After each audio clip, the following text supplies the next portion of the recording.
ወይ ጉድ ሰውዬ በዛ አጋጣሚ እንግዲህ የወለቀው ቀለበት ተመልሷል። እኔ ማውራት ስንጀምር ራሱ በቃ እልልን ያልኩት ለመመለስ ሳስብ የሆነ በቃ ያላሰብሽው ነው ውስጥሽ ደስታ የሚመጣው ነገር አለ። ያ ደስታ ነው ውስጥ የተሰማው። እኛ ካፕሎች አይደለንም፣ ባለትዳር ነበር። ወሉ ነው በዝምታ ነው የሚጨርሰው። ስለዚህ ስለ ሀብታሙ ከባድ እናት በጣም ከባድ እንደዚህ ልልሽ አልችልም። ከልጅነቱም ጀምሮ ነበረ ይሄ ባህሪ። በጣም ይዋል ታናሽ ወንድሙ ይቀጣው ነበረ ማለት እንዴት ልበልሽ እንትን ይላል፣ ይከብዳል። ትዳር ውስጥ እንኳን ሶሻል ሚዲያ አይደለም ቤተሰብ መግባት እንደሌለበት። ሶሻል ሚዲያ ላይ ከዚህ በኋላ ሊያዩኝ የሚችሉት ምንድነው ከሩሃማ ጋር የደስታዬን እንጂ እሸቴ ወይና ረግ በይ እንግዲህ ምን ይደረግ እያልን ዛሬ ደግሞ ማለት ነው በአዲስ ነገር ተከስተናል። ቤተሰብ ራህማና ሀብታሙ ዛሬ ላይ አሸወይናዬ የሚል ዘፈን እየወጣላቸው ይገኛል ማለት ነው። በነገራችን ላይ ማለት ነው ዛሬ እናትየዋ አዲስ ነገር ተናግረዋል። ሰላም ቤተሰብ እንዴት አላችሁ? በያላችሁበት የምድር ዳርቻ ብዝት ይበልልኝ ሰላማችሁ ማለት ነው። ለቻናሌ አዲስ የሆናችሁ ሰብስክራይብ፣ ላይክ በማድረግ ቤተሰብ እንድትሆኑ በትህትና እንጠይቃለን። ዛሬ ፍቅር የሚሸት የጽጌረዳ አበባ በዙሪያው የከበበው መዓዛው የሚያውድ ፍቅር የሚሸት ነገር ይዤላችሁ መጥቻለሁ። ታዲያ እናንተ ሳታፈቅሩ ጊዜያችሁ ያለፈባችሁ ወይም ደግሞ ለማፍቀር ወደፊት ሀሳብ ላይ ጭንቀት ላይ ያላችሁ በሙሉ ማለት ነው ይህንን ጣፋጭ የሆነ የፍቅር ነገር ሰምታችሁ ልባችሁን በሩን ክፍት እንደምታደርጉ የዘጋችሁት ሰዎች በሙሉ 100% እርግጠኛ ነኝ ማለት ነው። ልባችሁንም ኩላሊታችሁንም አንጀታችሁንም ሰጥታችሁ ቢሆን ከዚህ በኋላ የሆነ ሰው ለእናንተ ማድረግ አለባችሁ። በቃ በምንም ታምር።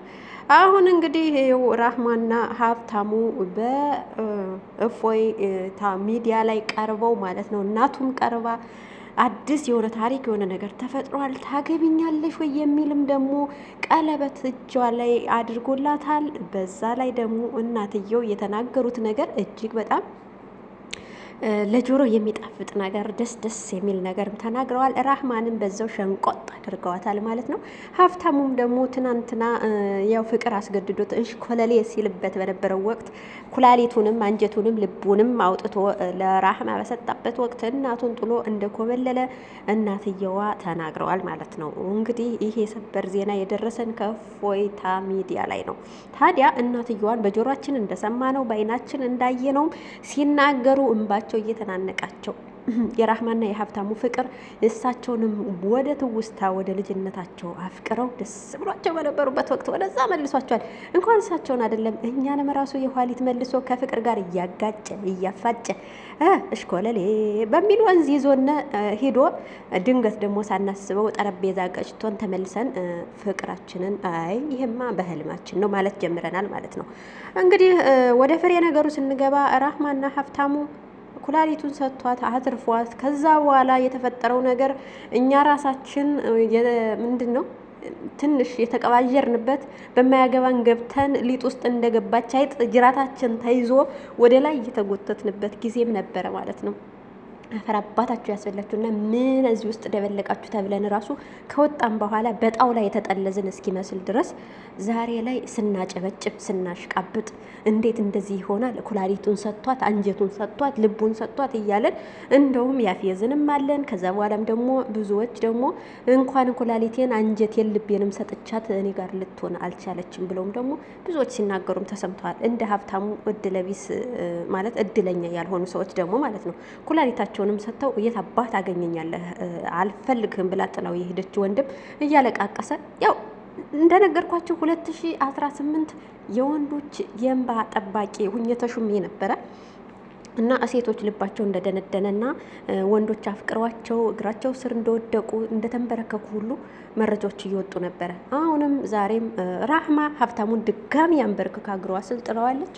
እሱም ደግሞ የኔ ዓለም የኔ ፍቅር የኔ እናት አብሬሽ ልኖር አብሬሽ ልሞት ዝግጁ ነኝ ብሎ መጥቷል። እንኳን ኩላሊቴን ልቤን ራሱ ሰጥችሽ እኔ ጸጥ ማለት እችላለሁ ብሏታል።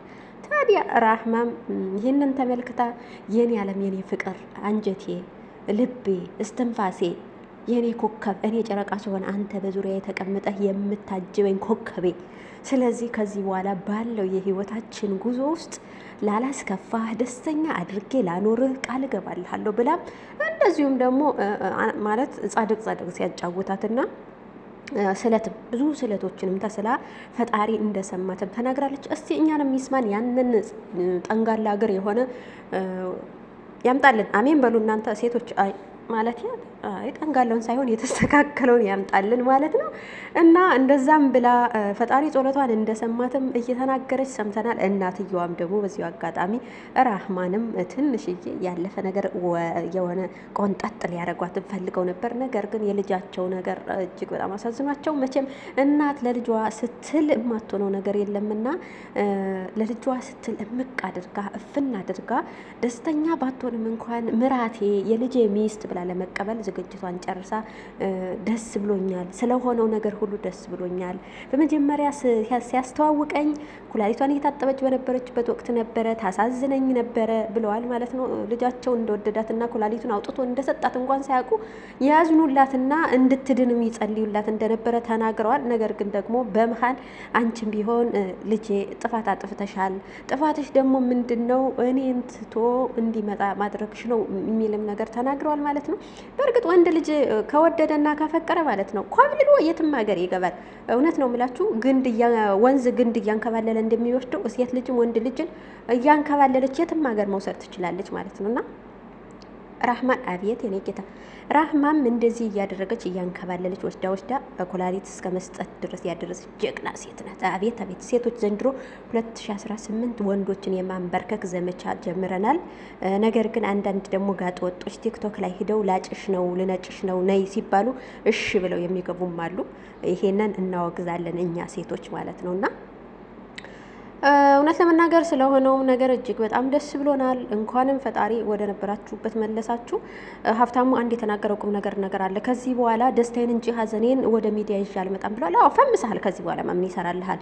እኛም ብለናል፣ ይሁን ብለናል። እውነት እንግዲህ ልብ ገዝተህ ከሆነ ወደ ሚዲያ አምጥተህ እየየ ስትል አንሰማህም፣ አናይህም። ቪው ሲቀንስባችሁ ወይም ደግሞ ቫይራል አልወጣላችሁ ሲሉ መታችሁ እንዳታለቃቅሱ ፈጣሪ ይጠብቃችሁ ብለናል። አሜን በሉ። ይጠብቃችሁ ብለናል። ምክንያቱም እኛም አንዳንድ ጊዜ ቪው አልወጣልን ሲል ያለቃቀስንበትም ያዘንበትም ጊዜ ነበረና በረከታችሁ ይደርብን እስኪ እኛም እንድንፈምስ እያልኩኝ ዛሬ እንግዲህ ስለሆነው ነገር ሁሉ ፈጣሪ እንኳን ረዳችሁ። እውነት የምር ከልባችሁ ጸልያችሁ ከሆነ ነገራችሁ ይተሳካላችሁ። እግዚአብሔር እኛንም ይጎብኘን እላለሁኝ። ምክንያቱም ጸሎት ጸልየንም ተንበርክከን ሰግደንም ምላሹ የከፋ ሆኗል። ምክንያቱም ግራ የሆነ እየሰጠን አነጋገሩ ግራ አካሄዱ ግራ የሆነ ሰዎች እየገጠሙን ተቸግረናል ማለት ነው።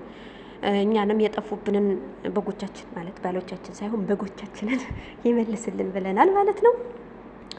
እግዚአብሔር ትዳራችሁን ይባርክ። እኛ ግን በማያገባን ገብተን ከዚህ በኋላ እንደ ወጥ ማማሰል ይቅርብን እላችኋለሁ። ላይክ አድርጉኝ። ሰምታችሁኛል።